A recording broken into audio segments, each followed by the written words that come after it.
भाजपमध्ये असतील, अजित पवार स्वतंत्र का लढत आहेत? त्यासाठीच लढत आहेत. पण कार्यकर्त्यांना समजावून सांगून ही लढाई महाराष्ट्राची, मुंबईची आहे आणि कार्यकर्ते 100% माननीय उद्धव ठाकरे व राज ठाकरे यांचं ऐकतील. तरीही कोणाला असं वाटतं की नाही माझ्यावर अन्यायच झाला, थोडाफार तो राग व्यक्त करतो आणि त्याला राग व्यक्त करण्याचा पूर्ण अधिकार आहे. पण आतापर्यंत असं कुठे झालं आहे असं उघडपणे ते दिसत नाही मला. तुमची सूत्र सांगतायत, त्या सूत्रांशी आम्ही चर्चा करू की तुम्हाला कुठे दिसलं सगळं. पण संपूर्ण महाराष्ट्रामध्ये आणि मुंबईमध्ये या क्षणापर्यंत लोक काय रस्त्यावरती आलेले नाही आहेत ना. जसं शिंदे गटात चाललेलं आहे, ठाण्यात, मुंबईत राजीनामा सत्र सुरू आहे, तसं अजूनपर्यंत आमच्याकडे कुठे दिसत नाही. आम्ही कार्यकर्त्यांना विश्वासात घेऊन प्रत्येक गोष्ट सांगण्याचा प्रयत्न करतो. राऊत साहेब, पण उमेदवारी अर्ज दाखल करण्यासाठी अजूनही 48 तास आहे ना, उद्याचा दिवस आहे हातात आहेत. तर अशा वेळेस जे नाराज आहेत, बंड होऊ शकतं असं म्हटलं जातं आहे, अशांची बंडाची नाराजी कशी दूर करणार? हे काय 1857चं बंड आहे का?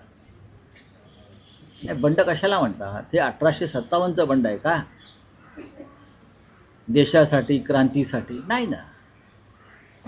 हा प्रत्येकाचा व्यक्तिगत निर्णय असतो. ज्या पक्षानं आपल्याला 40 वर्ष बरंच काही दिलं आहे, एखाद्या वेळेस तो पक्ष एखाद्या क्षणी नाही देऊ शकत. अशा वेळेला कुणाला मी बंड करतो असं वाटत असेल त्याला बंड म्हणत नाही. आता शिंदे गट पण म्हणतो ना आम्ही बंड केलं. कसलं बंड केलं? घंटा कसलं बंड केलं? जाऊन बुटच चाटतायत ना भाजपवाल्यांचे. कसलं बंड कसं? बंडाची व्याख्या समजून घेतली पाहिजे. वैचारिक बंड असतं, देशासाठी बंड असतं, क्रांतीचं बंड असतं. तर एखाद कोणीतरी वेगळा निर्णय घेतो त्याला बंड म्हणणं हे चुकीचं आहे.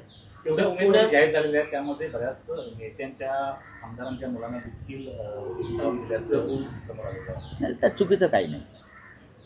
प्रभूंचा मुलगा अनेक वर्ष युवा सेनेचं काम करतो आहे. तरुणांना संधी द्यायची नाही का? ही घराणेशाही कुठे आहे? आमच्यासारखे लोक असं मानतात की ठीक आहे, कार्यकर्त्यांना संधी मिळायला पाहिजे. पण अनेक आमदारांची जी मुलं आहेत ती अनेक वर्ष युवा सेनेच्या माध्यमातून जर काम करत आहेत, पक्षात महाराष्ट्रात जाऊन काम करत आहेत, मुंबईत नाही, अशा तरुण कार्यकर्त्यांना संधी दिली नाही तर पक्ष पुढे जाणार कसा? ही तरुणांची संघटना जेव्हा मानतो तेव्हा आता आमच्या पिढीनं मागे राहिलं पाहिजे आणि तरुणांना संधी दिली पाहिजे.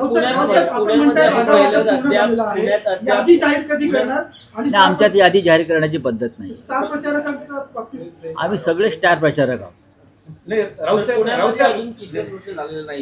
काय पुण्यात चित्र अजून स्पष्ट झालं होईल ना, जास्त व्हायलाच पाहिजे ना. काल रात्री मॅरेथॉन बैठकीला नाही होते, तिकडे स्थानिक पदाधिकारी होते. पुण्यामध्ये काँग्रेससोबत तुम्ही जाणार का? पुण्यामध्ये 3 पक्ष 4 पक्ष एकत्र आहेत. थोडा वेळ लागला.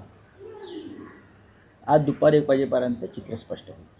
राऊत साहेब, महाराष्ट्राच्या राजकारणात आणखी एक नवी युती पाहायला मिळते. जे लोकसभेला होऊ शकलं नाही, जे विधानसभेला होऊ शकलं नाही, ते मुंबई महापालिकेला काँग्रेस आणि वंचित बहुजन आघाडी यांच्यामध्ये युतीचा आपल्याला फॉर्म्युला किंवा एक नवं समीकरण पाहायला मिळते. वंचितसाठी जवळपास 65 जागा काँग्रेसनं सोडलेल्या आहेत. आम्ही या युतीचं स्वागत केलेलं आहे. प्रकाश आंबेडकर आणि त्यांची वंचित बहुजन आघाडी ठीक आहे, ते आमच्याबरोबर नसतील आले, किंबहुना लोकसभेला त्यांचा काँग्रेसशीच वाद होता. आज काँग्रेस आणि वंचित बहुजन आघाडी एकत्र येऊन जर भारतीय जनता पक्षाच्या पराभवाला हातभार लावणार असतील तर नक्कीच आम्ही नतद्रष्ट नाही, अपशकुन करणार. तर या युतीचं आम्ही स्वागत करतो. तर मग अशा वेळेस एनसीपी, शिवसेना, उद्धव बाळासाहेब ठाकरे आणि मनसे बरोबर आहे असं म्हटलं जातं आहे. तर अधिकृतरित्या तुम्ही आज काही घोषित कराल का की एनसीपी तुमच्या बरोबर आहे? घोषित कशा करायला पाहिजे? आम्ही त्यांच्यासाठी जागा सोडलेल्या आहेत. घोषित करण्याचा आग्रह का? हा प्रश्न तुम्ही राष्ट्रवादी काँग्रेसचे अध्यक्ष शशिकांतराव शिंदे यांना विचारला पाहिजे. पण आमच्याकडून ज्या जागा त्यांना सुटायला हव्या होत्या त्यातल्या बहुसंख्य जागा आम्ही सोडण्याचा प्रयत्न केला, म्हणजे युती झालेली आहे. बरं, आणि त्यांना